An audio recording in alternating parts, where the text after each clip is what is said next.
Anjum kids world. Urdu और English में अनाज के नाम: गंदुम वीट, चावल राइस, मकई कॉर्न, बाजरा मिल्ट, सोयाबीन सोयाबीन, जौ बार्ले। दालों के तौर पर अनाज: चने चिकपी, माश मूंग बीन्स, मसूर लेंटिल।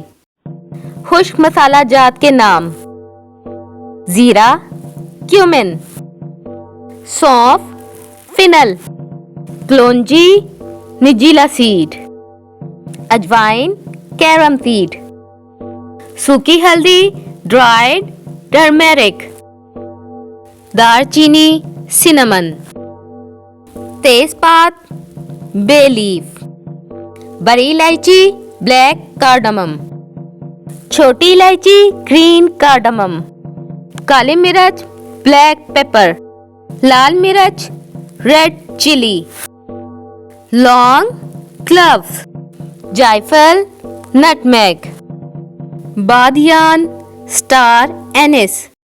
Like share subscribe.